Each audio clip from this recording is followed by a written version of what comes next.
Paul and the Law, Part 1. Concerning the contradictions of the Apostle Paul.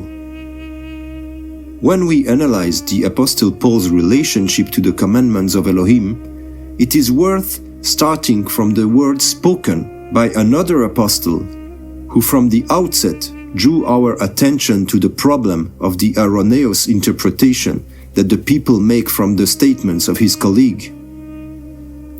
Let us therefore read what Peter tells us concerning Paul in his second epistle in chapter 2, verses 15 to 16. Bear in mind that our Yahuwah's patience means salvation, just as our dear brother Paul also wrote you with the wisdom that Elohim gave him. He writes the same way in all his letters, speaking in them of these matters. His letters contain some things that are hard to understand, which ignorant and unstable people distort, as they do with other scriptures, to their own destruction. Chaos reigns in the church due to certain statements of Paul that are indeed very difficult to interpret. This is what we will try to remedy with these two following teachings. If we really want to be honest, everyone may have noticed, at least once in their life, that Paul seems to be in total contradiction, both with the Old Testament, with Yahushua's statements, and even with his own. However, we must agree on one fundamental truth. There is no and cannot be any contradiction in those writings which were inspired by the Holy Spirit of Elohim and preserved by the same Spirit during the process which men commonly call canonization. From now on, we must no longer run away from what seems difficult to us, even withdraw what is good, than to sweep the rest under the carpet. We should rather ask persistently that Ruach HaKodesh enlighten us and give us the answers to these cardinal questions. Jews and Christians agree on one essential thing concerning the character of Paul. According to both parties, Paul is the one who cancelled the law, into bracket. This is considered a sacrilege in the eyes of the Jews and an ultimate blessing for the Greeks. On one side, the Jews consider it a scandal that someone should claim that the law is no longer the aim to be achieved and that the main task of man is not to keep it. On the other side, the nations, which were originally outlaws, when they did not yet know Yeshua HaMashiach, always seek to benefit only from the positive sides of the alliances and neglect what seems to them to be difficult or unpleasant. Well, Paul stood between these two extremisms and erroneous perceptions of what our relationship with Elohim should be. It is in this state of spiritual middle ground that we should all be like Paul. That we refrain from following the spirit of the Pharisees, who bet everything on the law and the works that flow from it, so as not to trample the sacrifice of the Lamb of Elohim. At the time when most of the first disciples were newly converted Jews straight out of traditional Judaism, the detachment and purification from Babylonian Judaism had not yet been fully accomplished. It was not yet entirely clear to them what the difference was between the laws added by the Babylonian wises and those disclosed to Moses by Yahuwah himself. But the problem is far from being that simple, because the original commandments can also be approached in two different manners. The original law can be interpreted Pharisaically and not spiritually. When we obey the Father's word in order to obtain retribution and avoid punishment, we do so out of self-love. But we can also obey our Father's will out of love for Him, without expecting any reward from Him, but just to please Him. It is this form of obedience that comes from pure and unconditional love that is the right path. It is when His perfect Son lives in our hearts and directs us from within, which is the sign that the commandments have been engraved and fulfilled within us. The first attitude is self-righteous, that is to say formal, on the basis of mutual concessions, as in a contract between two business partners. Not by faith and heart, but by reason, not by love of Yahuwah, but by fear of Him, as we can mainly see it today in religions like Islam, where believers are scared to death of their God, who they are serving as slaves rather than sons. We are all to be sons of Elohim through the Ruach HaKodesh, when the Spirit of the Son, Yahushua, fills up our hearts to rule us from within. Thus the Messiah applies the law in us, without we having to make the effort to respect it. It simply starts to work by itself inside of us, as if by instinct. Paul therefore attacks both false Judaism, which is fundamentally human, but he also goes against this kind of fulfillment of the original law, which is based on the effort of man wanting to perfect himself. This human effort is futile and harmful. Both conditions lead to death.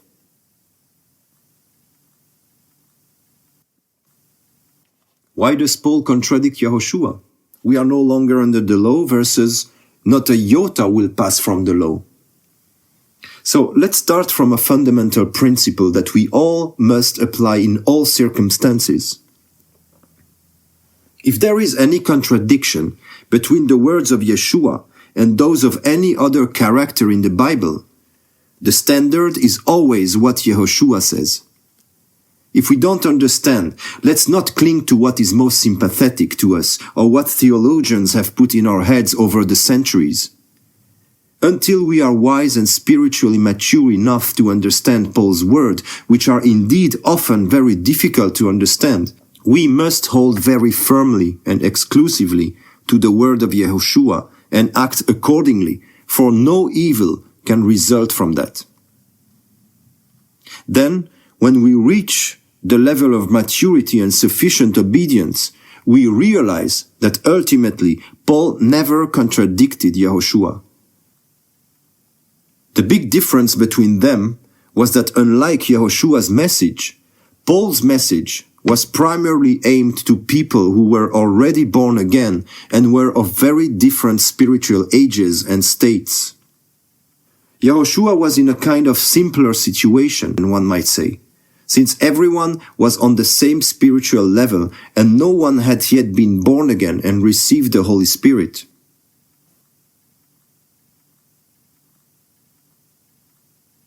Law begets death.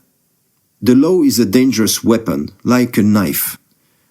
With a knife you can kill, you can mutilate, and injure people if it is considered as a simple letter. But it can also be used to feed, to cut tumors and gangrene, even to defend oneself. In a word, to maintain and preserve life, if it is lived in the Spirit. As we can read in 2 Corinthians chapter 3 verse 6, the letter kills and the Spirit gives life. And if you do not learn from the Father how to use it, you will harm yourself and you will harm others. But if you reject it out of fear or cowardness, the law itself is ultimately going to judge you. The law, or the commandments, is the Word, and the Word became flesh. He who does not die as an old man and does not rise again as a new creation in Yeshua, in the Word, in the living law, will be overtaken by the judgment of Yahushua at his return.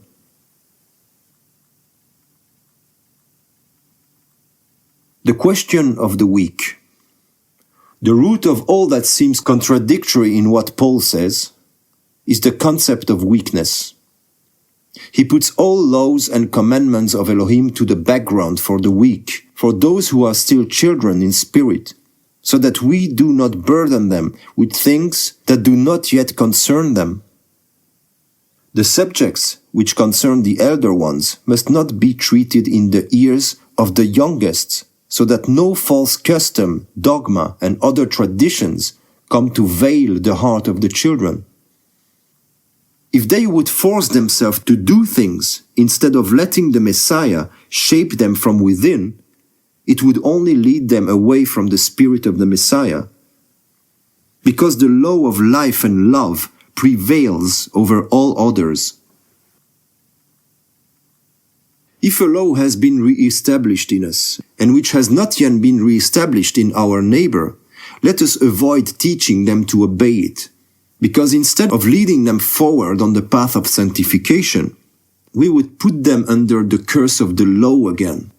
Thus their relation to the law would be reduced to the letter, to formalities, to self-righteousness, in a word, to religiosity. We would make them Pharisees again, and not disciples able of discerning by themselves through the Spirit of what they should think and they should act in a given situation and a given moment of their journey. They would end up obeying the decrees in the hope of obtaining more rewards and blessings, and would miss the conduct of the Ruach HaKodesh, who in turn would end up momentarily withdrawing from them for lack of submission to him. The commandments have been fulfilled in me when I no longer obey them by constraint, but rather instinctively, without thinking about it, and even by deeply desiring to fulfill them, and not even being able to imagine doing otherwise.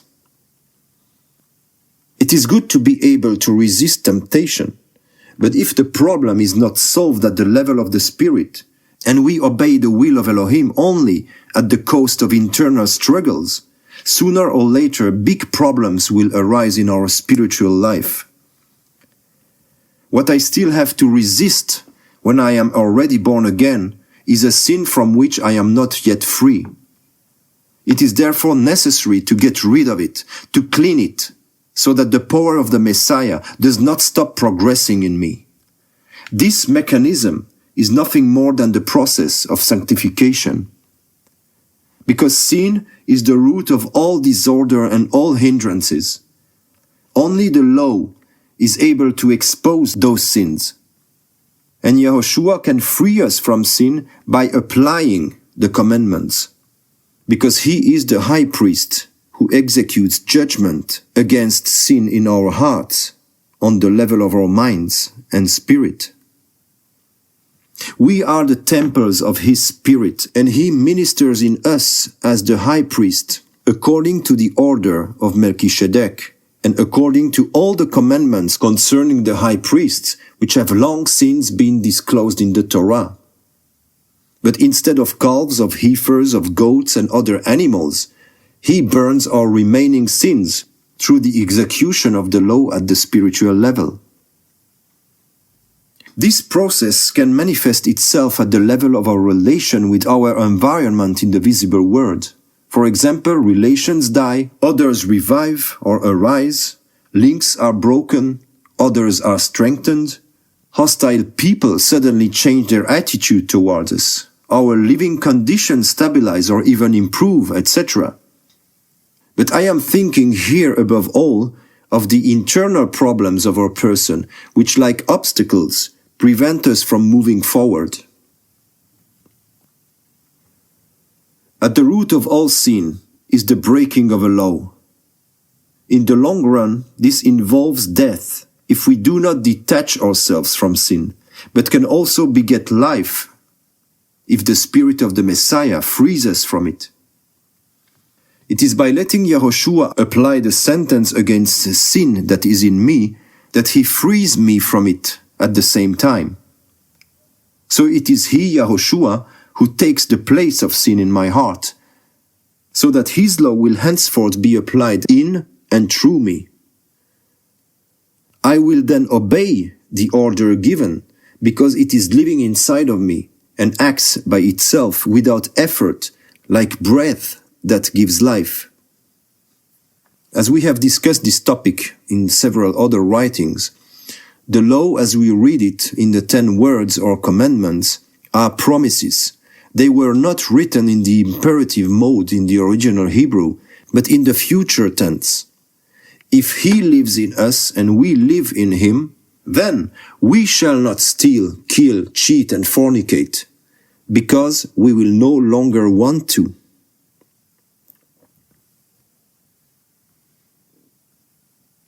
And that's when we understand the words of Yeshua when he says that even thinking about sin is sin in itself. And this is the level where he wants to free us from it. So coming back to the topic of the weak people, the weak need milk. The weak needs to experience and see grace, to hear the gospel, to experience deliverance, healing, so that his faith is strengthened.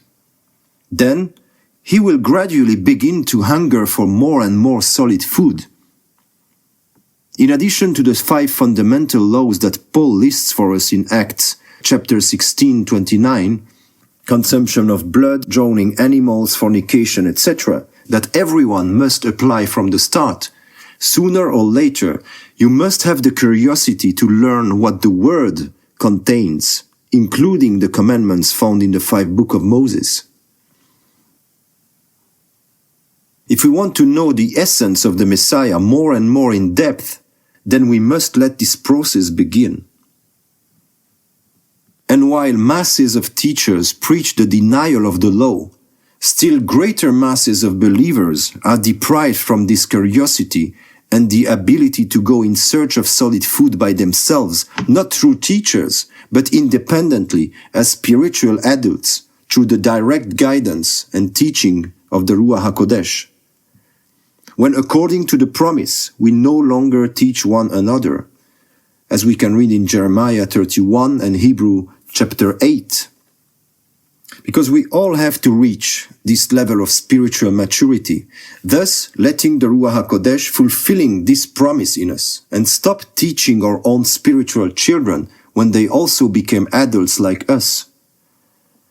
Just as in the case of the physical family, we are not the same parents for our adult children than we were when they were children. Once they grow up, we must at best standing before them as witnesses and examples. Let us therefore not forbid anyone to eat rabbit or pig, to celebrate Sunday and Christmas, or to give foreign names to the Eternal, as long as these people do it with a pure heart, and that they are still immature in spirit, for otherwise we would offend them.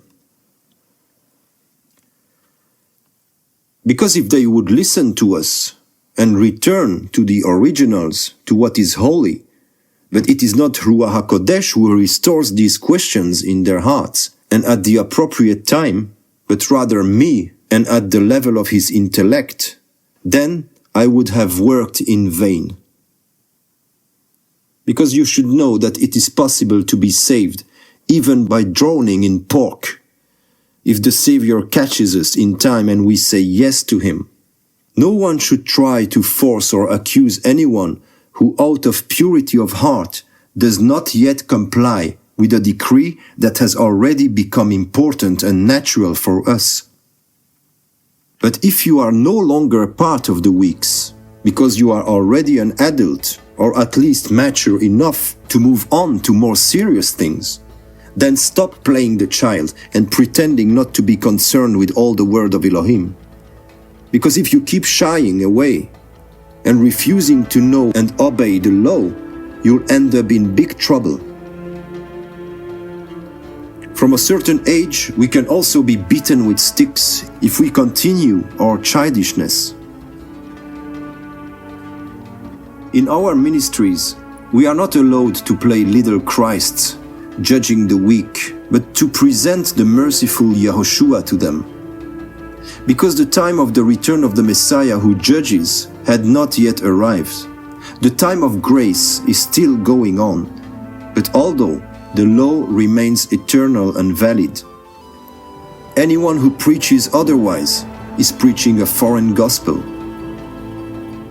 The fact is that the law is applied by Ruach HaKodesh in the life of each individual according to their spiritual age.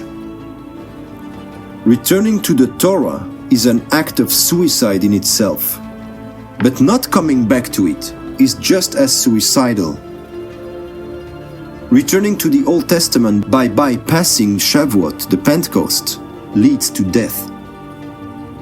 We have to understand that the Torah must be engraved in us, in the mind and in the heart through the Ruach HaKodesh. And then we begin to realize with our consciousness how does work in practice everything that had been written down in the Torah long ago. We mustn't teach the crude law to our younger brothers, but rather show them the way to walk with the Ruach HaKodesh, who can fix the living commandments in their hearts as well. Then, when we are convinced that they are also being led by Ruach HaKodesh directly from within, we can begin to witness how He has restored the commandments within ourselves